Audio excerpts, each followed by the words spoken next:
আসসালামু আলাইকুম। আশা করি সবাই ভালো আছেন। আমরা ছাগলের খামারের পাশাপাশি আমাদের আরেকটি জায়গায় মাছের খামারের প্রস্তুতি নিচ্ছি। আজকে সারাদিন সেখানেই ছিলাম। এখন বিকাল ৫টা। আমি ছাগলের খাবারের জন্য ঘাস খাওয়ানোর জন্য একটি পাত্র অর্ডার করেছিলাম। সেটি আজকে ডেলিভারি হয়ে এসেছে। আমার সহকারী আরিফ এই মালটি রিসিভ করেছে। তো আমি দেখতে আসলাম সব ঠিকঠাক আছে কিনা। এখন দেখাবো আমি সারাদিন কোথায় ছিলাম। আমরা যেখানে মাছের খামার করব সেই জায়গাটি আগে পরিষ্কার করিয়েছি। তারপর পানি কমিয়ে আমরা কাজ শুরু করে দিয়েছি মাটি কাটার, কারণ আমরা পুকুরটি আগের চেয়ে একটু বড় করব। আগে একপাশে ছোট্ট একটি পুকুর ছিল, এটি পরীক্ষামূলকভাবে আমরা মাছ ছেড়েছিলাম। এখন আর একটু বড় করে করব এবং পুকুরের চারপাশ আমরা ভালো করে বেঁধে দিব। কিন্তু ওই পাশে পানি থাকার কারণে মাটি কাটতে খুব কষ্ট হচ্ছিল, তাই আমরা রাতের বেলায় আবার মেশিন লাগিয়ে পানি সেচ শুরু করে দিয়েছি, যাতে মাটি কাটতে লেবারদের কোনো অসুবিধা না হয় এবং খুব সুন্দরভাবে আমরা পুকুরটি করতে পারি। তো রাত্রেই আমরা সব পানি সেচে পরিষ্কার করে ফেলি এবং আমি আসার আগেই একজন লেবার নেমে কিছু ছোটোখাটো মাছ পায়।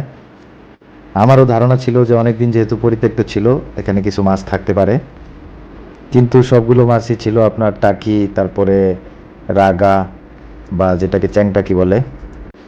তারপর আমি কৌতূহলবশত লেবারকে আবার নিচে নামাই যে ভালো কোনো মাছ পাওয়া যায় কিনা। তো যাই হোক, একটি ভালো দেশি কই মাছ পাওয়া যায়। কই মাছের কালারটিও খুব সুন্দর। এই যে আপনারা দেখতে পাচ্ছেন একদম লাল দেশি। এই মাছগুলো থেকে কই মাছটি এবং টাকি মাছের যে পোনা, এগুলো আমি আমার একুরিয়ামে নিয়ে ছাড়বো। তারপরে এনে একুরিয়ামে ছেড়ে দিলাম, কিন্তু কিছু টাকি মাছ মারা গেছে আর কিছু বেঁচে আছে। আর আমার একুরিয়ামে সব দেশি মাছ, কই মাছ, শিং মাছ, টাকি মাছ, তাই এগুলো এনেছি। দেখা যাক যে কয়টা বাঁচে। এখন আমি আমার যে নতুন ছাগলের খাবারের পাত্রটি এসেছে সেটি রং করব, কারণ এটি লোহার অ্যাঙ্গেল দিয়ে তৈরি করা। আমার শেড তৈরি করার সময় যে রঙগুলো লাগিয়েছিলাম সেখান থেকে কিছু রং বেঁচে গিয়েছিল, সেই রং দিয়ে এখন আমি খাবারের পাত্রটি রং করিয়ে নিব। যতটুকু রং আছে আশা করি আমাদের এই কাজটি করেও আরও রং থাকবে। কিছুদিন পরে থাকার কারণে রঙের ডিব্বাটি খুলতে চাচ্ছিল না, তাই আমার এক ছোটো ভাইকে দিয়ে প্লাস দিয়ে রঙের ডিব্বাটি খুলে নিলাম। অনেক চেষ্টা করার পর অবশেষে সে রঙের ডিব্বার মুখখাটি খুলতে পারে। যেহেতু ও রং লাগাবে তাই ওকে বললাম আগে হাতে তার পিনগুলো মিশিয়ে নিতে, যাতে হাতে রং লেগে না যায়, কারণ এই রং হাতে লেগে গেলে উঠানো খুবই কষ্টকর। যাই হোক, আমরা রং দেওয়ার কাজ শুরু করে দিব এখনই।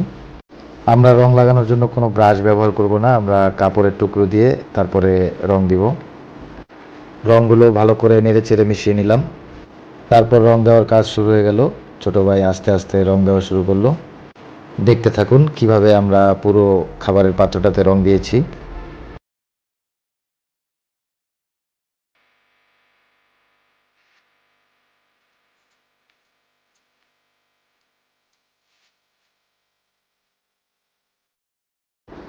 আমাদের রং দিতে দিতে প্রায় সন্ধ্যা হয়ে যায়, মাগরিবের আজান দিয়ে দেয়।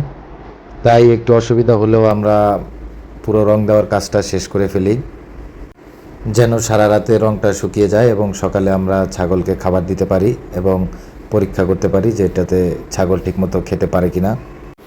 তো আলহামদুলিল্লাহ আমাদের রং দেওয়া শেষ। এখন আমরা সারা রাত এটা শুকানোর জন্য রেখে দিব। সকালে এসে দেখলাম যে আমাদের খাবারের পাত্র যে রং দেওয়া হয়েছে সেই রংটি পুরোপুরি শুকিয়ে গিয়েছে, কিন্তু আমরা সকালে এই পাত্রে কোনো খাবার দিইনি ছাগলকে, কারণ সকালে ওই রঙের একটি ঝাঁজ ছিল। তাই বিকেলবেলা আমরা এই পাত্রে ছাগলগুলোকে ঘাস খেতে দিই। মূলত এই পাত্রটি আনার উদ্দেশ্য শুধু ঘাস খাওয়ানোর জন্যই, কারণ ফিডারের ভিতরে ঘাস দিলে তারা প্রচুর ঘাস নষ্ট করে। আমাদের আগে ঘাস কেটে কেটে ছোট করে তারপরে ফিডারে দেওয়া লাগতো, এখন আর কাটা লাগবে না। যাই হোক, আমাদের মাছের প্রজেক্টের কাজ প্রায় সম্পন্ন। আমরা যতটুকু বড় করতে চেয়েছিলাম প্রায় ততটুকুই কাটা হয়ে গেছে। এখন শুধু গভীর করব এবং ভালো করে পুকুরের চারপাশ আমরা বেঁধে দিব যাতে গাছ লাগানো যায়। এতটুকু পুকুরে কী মাছ ছাড়লে ভালো হয় সেটা কমেন্টে আমাদেরকে জানাবেন, পরামর্শ দিবেন। পুকুরের পরবর্তী আপডেট দেখাবো ইনশাল্লাহ। আসসালামু আলাইকুম, ভালো থাকবেন।